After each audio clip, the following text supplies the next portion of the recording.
Hello, welcome to Campfire Football. My name is Sebastian North.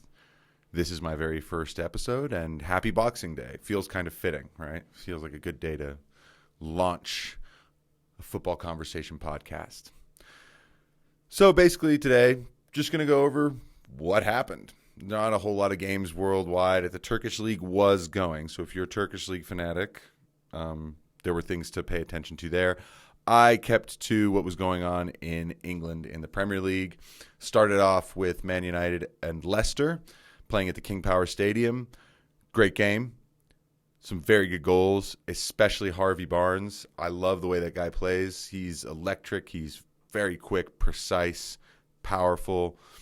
And he scored another really, really good goal. Jamie Vardy getting his customary poacher's goal in the box, which, by the way, I don't know yet. I'll have to take another look. It might not have gone down to him. And at the end of the game in the interview, he basically was like, I don't care. I mean, might not be my goal, but we needed the point. So what I also found interesting, Edinson Cavani has been really important. And he's made a big impact at Man United, something that's not been really talked about a whole lot. I think people gave Ole Gunnar Solskjaer a lot of grief at the beginning, saying this is going to be the next Alexis Sanchez. It's just not going to work.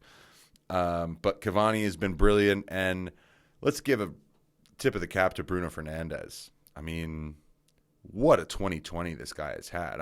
It's hard to think about individual players who over the course of this year had that level of impact in their team. There are some across Europe. It's not that easy to think about. Just off the top of your head. And in terms of his impact in the Premier League over the course of this year, recently I can only think of Mohamed Salah, who came into the league and devastated it as quickly and as seamlessly as he had. So just want to give some credit there to the Man U people who were really upset about a month ago. And before I talk about the second time slot, the complete and total chaos that everyone was saying was happening at Man United turns out not to have been chaos at all. Not much has changed, except they've started piling up results. You look early in the season, Arsenal seemed to be doing quite well. They won the Community Shield. They also had a victory against United. They were playing pretty well, and then all of a sudden, it just started. A terrible run started to happen. These runs, they end somewhere. Chelsea were on a great run. It ended. Liverpool won every single game last season. We're winning every single game last season. We're narrowly drawing. And then Watford beats them 3-0 when they're rock bottom. So these runs end somewhere. If you are a fan and you're either bouncing off the walls because your team just keeps winning or getting good results, or you're in complete despair because things aren't going well, just wait. Things will change. And I just want to give credit to Arsenal for sticking around and just keep trying. They had to just keep trying, and today they came out, put a ton of effort in, and went toe-to-toe with Chelsea, and Chelsea just did not come out well enough. They were a little too sloppy in possession, not quick enough moving the ball around, committed some silly fouls, and Arsenal went 2-0 up at halftime, got a third in the second half, and Chelsea started to battle back a little bit, but I think what you saw in this game was what a proper Premier League match can be if one team sticks to their plan and another team doesn't quite seem to figure theirs out. And I think that's what happened today. I am a Chelsea fan, so I'm trying to be as objective as possible. It was disappointing, but I'm also happy to see Arsenal out, or at least starting to crawl out of this funk. It's never fun when one of these top teams is in such a, desperate position and situation of chaos, because in all reality, that's all that get talked about. That's all that anyone wants to talk about. How bad are Arsenal? That's been the topic for 2 weeks. Prior to that, it was how bad are United? Prior to that, it was, man, Spurs are playing some horrible football. Prior Prior to that, it was Frank Lampard doesn't know how to make his Chelsea team defend. They can't defend. They'll never be able to defend. All of these things, if you just wait long enough, the narrative has to change. So that's something that I want everyone to keep in mind. Don't think so short term.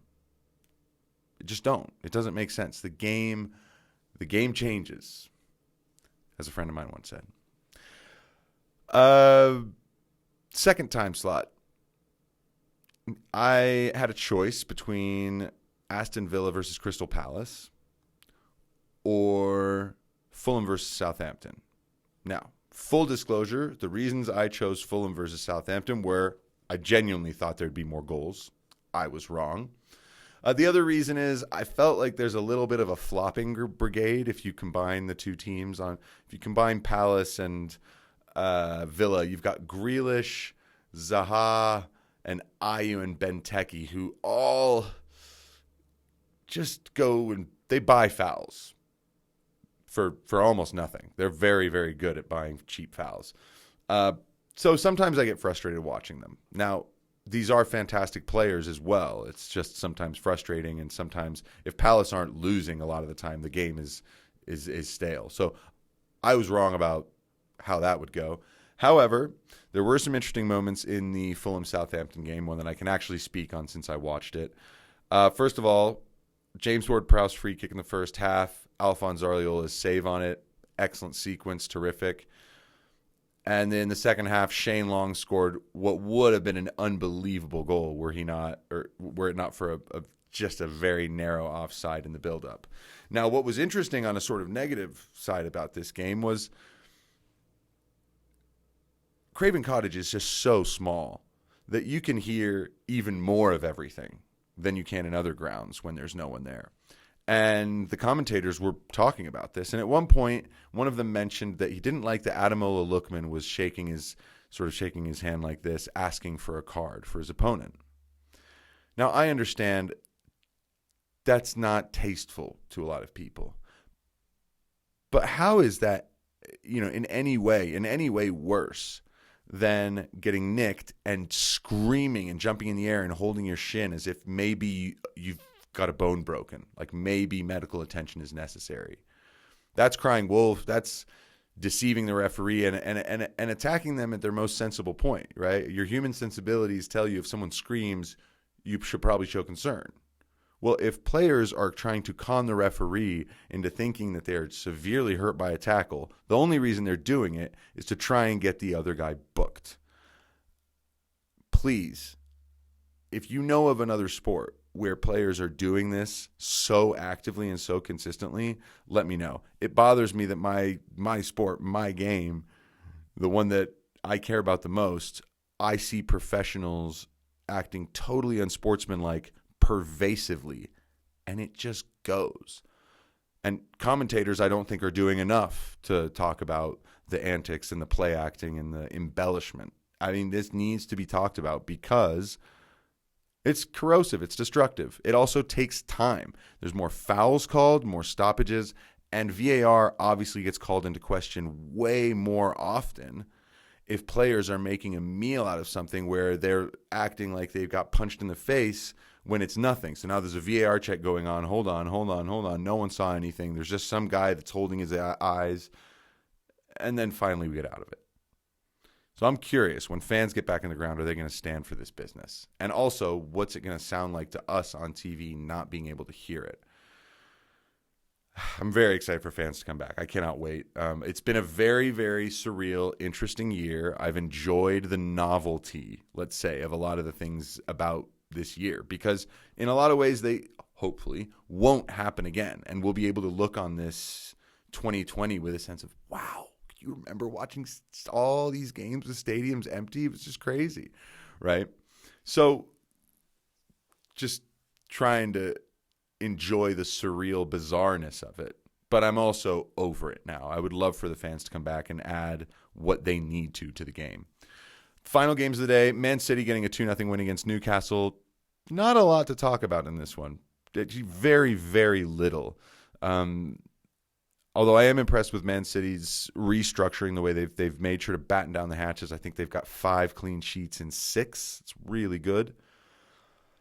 Newcastle, I mean, unless some of the rough tactics that they have, unless that blunt edge works against City, and I think City were terrific in stopping all supply of forward motion and any kind of penetration for Newcastle. So pretty typical City result at the moment. They're not the great watch, but I tell you what, they are efficient, and it's going to be interesting to see what they do when they play, in subsequent games against the big teams.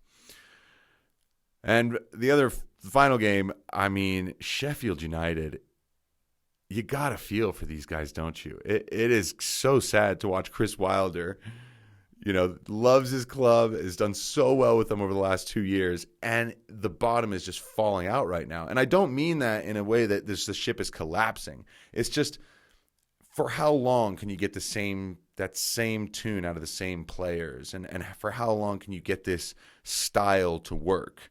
A lot of people say your second season in the Premier League is your most difficult, and we're seeing it with Sheffield United right now. A decent team, a perfectly decent team that cannot get a result to save their lives.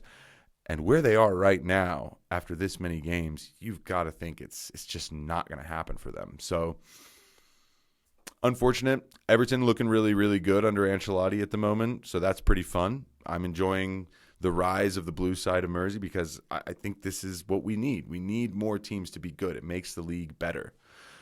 So plenty of great games tomorrow morning. Very, very excited. I live in Colorado, so I will be up at 5 to do these, and I will do another episode at the end of the day tomorrow.